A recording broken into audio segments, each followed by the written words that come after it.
Real Country 1430 AM and 107.3 FM WRDN. I'm Brian Winnekins, and joining us this morning is Wisconsin 3rd District Congressman Ron Kind as we talk about some issues going on in D.C. And thank you to our newsmaker sponsors, including Compeer Financial, Annabis Silo, Osteoplastic, Synergy Co-op, Wisconsin Farmers Union, Elsivia Co-op, and the Animal Wellness Center of Buffalo Valley. And Ron, thanks for joining us today. Well, I guess we'll just get right to it. The infrastructure bill, there's a concern.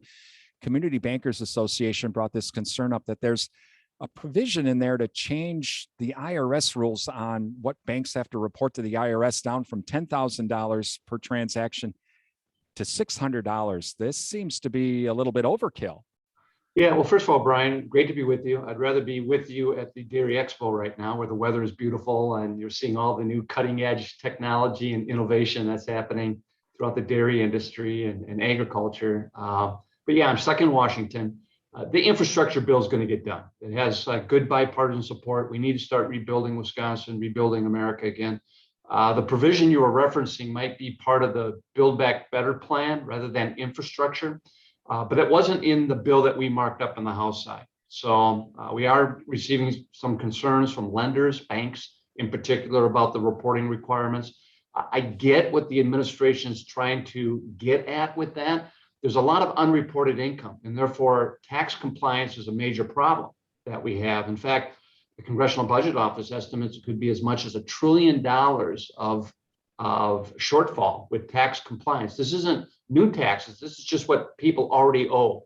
And that's not good, because if other people feel that others aren't paying their fair share, then the confidence in the revenue system of our country suffers. And it'll be a lot harder then for us to pay our bills. But I have a feeling that that's going to get worked out. Certainly not at that lower level, but we do need to address some of the tax compliance shortfalls that exist in the system today. You're a member of Ways and Means, so your committee is the one that writes, or the committee you're on, that writes the tax laws. But some of these things to fill loopholes almost seems like it's playing a game called whack-a-mole. Yeah. How about we just start over and make everything easier for everybody instead? And Brian, I hear you. I'm all for tax simplification. I mean, the tax code is just riddled with special interest loopholes and depreciation and expensing schedules that the average family back home can't take advantage of. And yet that's why I think you have such a disparity when it comes to tax rates. Multinational corporations, 55 of the largest Fortune 500 companies in this country are paying zero in corporate income tax. In fact, getting tax refunds because of all the deductions and allowances that they're allowed to take.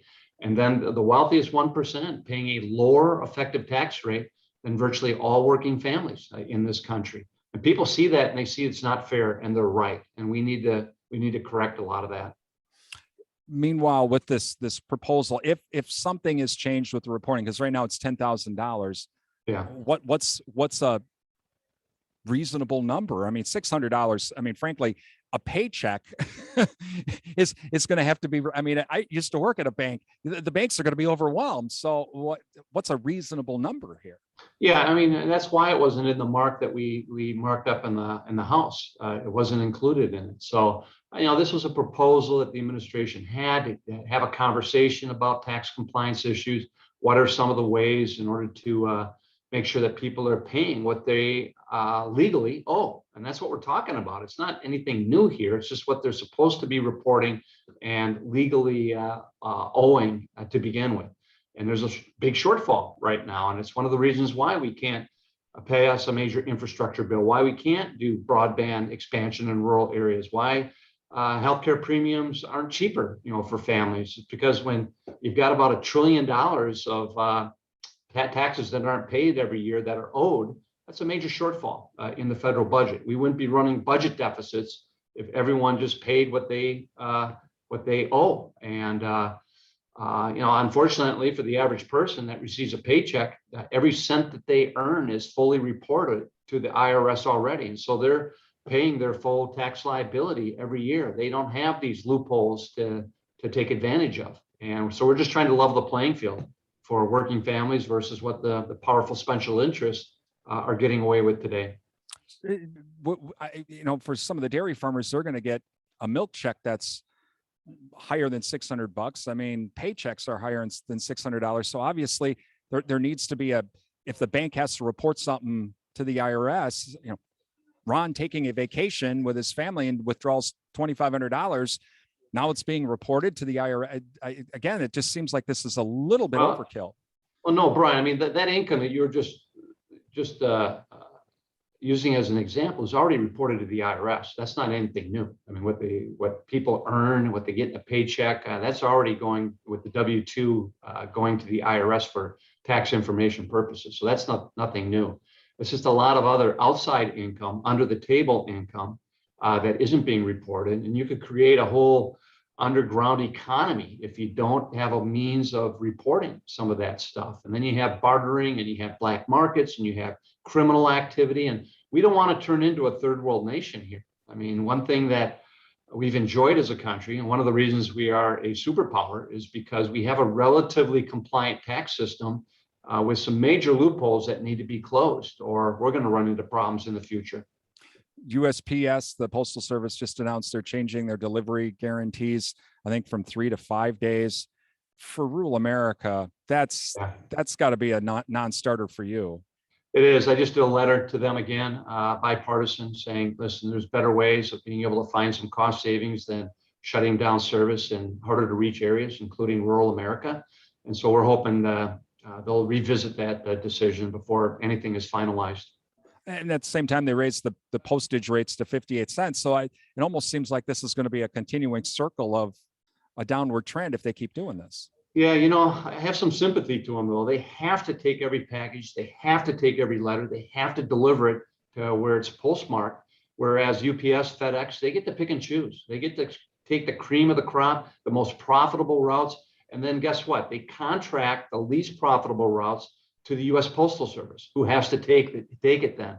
So again, it's not a level playing field that they're operating on compared to the big couriers and delivery companies, but it's something that's mandated by our government because all American citizens should have access to efficient postal delivery in their lives, including the hard to reach rural areas, that last mile problem that FedEx and UPS decides to contract with USPS to deliver. And so we haven't figured out the solution to that other than the USPS increasing some stamp rates. Talking with the Wisconsin 3rd District Congressman Ron Kind this morning. Congressman Kind, EPA is coming out right now of potentially lowering the renewable volumes for renewable fuels and from the RFS, not only for last year, but this year, next year, and maybe even 2022. For an administration that says they want a green economy, that seems to be going against all of that.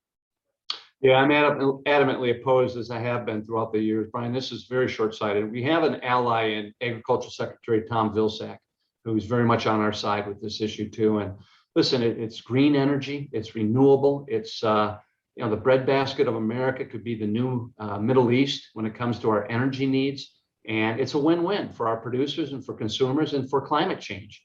And so, for all these reasons, we can't allow big oil, and it's really big oil that's behind all this right now, trying to squeeze that market and remove that competition. And I think it's wrong, but that just shows you the power and the clout that big oil still has in Washington here. And finally, with that infrastructure bill, you do expect it to be passed. What about the debt ceiling and keeping the government open? Yeah, both things need to happen. We're going to pass what's called a continuing resolution to keep the lights on. The new fiscal year starts October 1. Now is not a good time to have any type of government shutdown for any period of time. That'd be very disruptive to the economy. It would cost a lot of money. It would disrupt people's lives. And so we're on the verge of being able to prevent that from happening. The harder issue is the debt ceiling, because in the past, it's always been dealt with in a bipartisan fashion. But today, because there's a Democratic president in the White House, Republicans are refusing to cooperate at all in honoring the full faith and credit of the United States of America. If we default on the debt ceiling, and we have not yet as a country, nor do I believe constitutionally we are allowed to, given the 14th Amendment that requires us to honor the full faith and credit of the United States of America. But if we default because we can't get 10 Republicans in the Senate to support it, which is what you need, you have to have 60 votes to breathe in the Senate, then we will face a major economic catastrophe. Markets will plunge, people will lose jobs, interest rates will skyrocket, and most importantly, in the long term, a lot of investors will lose faith in the United States of America and our willingness to pay our bills.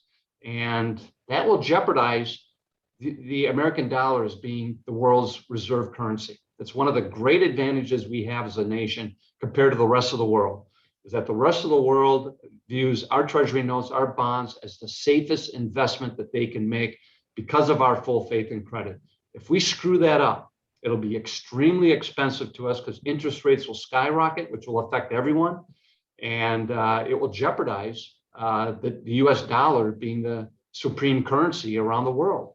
And even back in the days of the Roman Empire, it's the country that controlled the international currency, which was the economic superpower. And we ought not take that for granted today. So we have to find a way to honor the full faith and credit. And Brian, just to be clear, this isn't about future spending. This is about money that's already been spent. And 3% of this spending, it happened during the Biden administration. 97% happened in the previous administration. So the Republicans now, to suddenly get religion when it comes to fiscal responsibility, is the height of hypocrisy. And they're only doing it for political reasons because Joe Biden's in the White House. And they're playing this Russian roulette with the American economy. So we got to figure out a way to do this before October 18th, which is what Janet Yellen, our Treasury Secretary, told us. She runs out of tools to pay our bills, and then bad things start happening. Wisconsin 3rd District Congressman Ron Kind, you're listening to the WRDN Morning Farm Report.